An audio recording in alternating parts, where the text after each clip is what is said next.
your zip code matters. What that means is the neighborhood where you live really shapes your entire life. Where you live is not just an address or a home, it's your connecting point to resources and all the things that you need.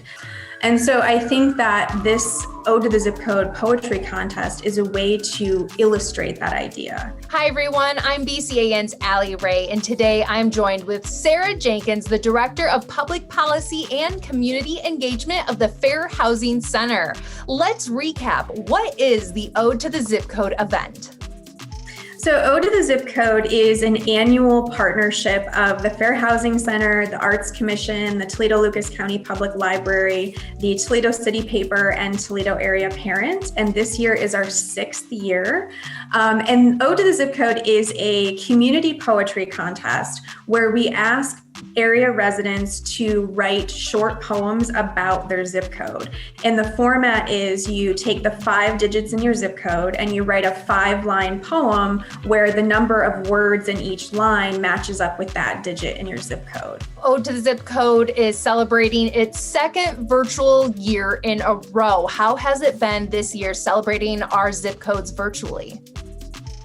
So we were really excited that even though we are doing the contest virtually, we still received a great number of submissions. We had almost 200 entries from more than 20 different zip codes. So we were still able to engage the community in this contest this year. Under normal circumstances, the contest would culminate in a live event where the poets would be able to get up on stage and read their poems live, which is always a really powerful experience. So unfortunately, we haven't been able to do that the past couple of years. So poems are submitted online. We have a panel of judges that are reviewing them and selecting the top poems, and then those winners are selected. My name is Zeke Freeman, and this is a poem about a zip code, 43607. Our neighbor dog Bob, the birds chirping.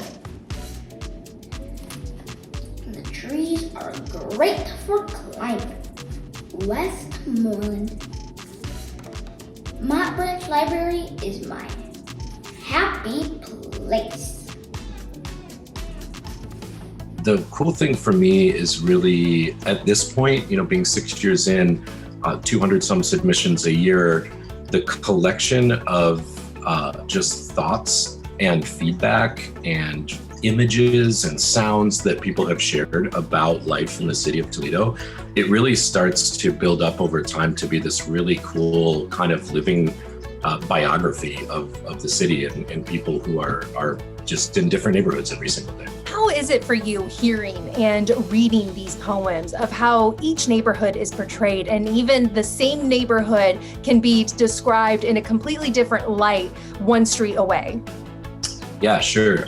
This is the amazing thing about poetry is it's such a deeply human and deeply personal art form. And so, yeah, you really get, this sort of these developing themes and patterns within neighborhoods and then, across neighborhoods, and you see sort of similarities and differences. But yeah, when you really dive in even to the specifics, through, with the youth category and the adult category, seeing the same neighborhood through a child's eyes and then an older, more seasoned person's eyes, you really just get a full fabric of what it's like to be in that space just by, sitting at your computer.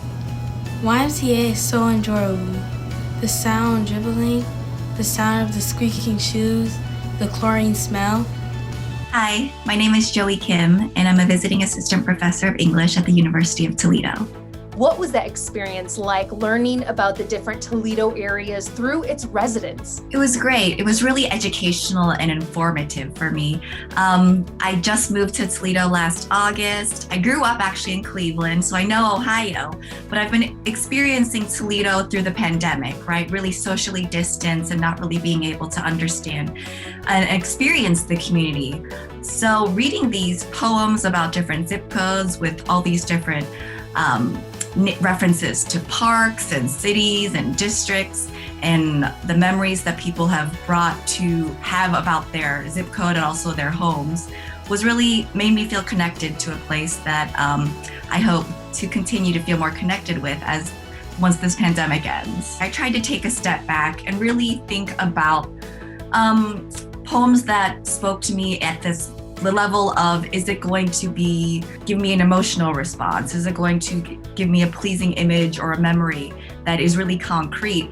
I was stunned by the way in which Toledoans can take 5 lines and create whole stories, whole narratives of summer, of a childhood, and how they were able to make them into a concrete poem that has a beginning, middle, and end that also tells me something about the zip code. My zip code is 43620, and this was the poem I wrote for my neighborhood. Through snow, fireworks explode in the park behind our house. Smoke and R&B rustle leaves. Winter holds a moment of silence for summer barbecues. And one of the things that I noticed in looking at the entries from this year is I think that you definitely saw a common theme or a common thread of a lot of people talking about the impact of the pandemic. A lot of the poems spoke to the fact that they missed that sense of connectedness. People felt a responsibility, like, okay, we have to get through this together, and what's like the best each of us have that we can bring together.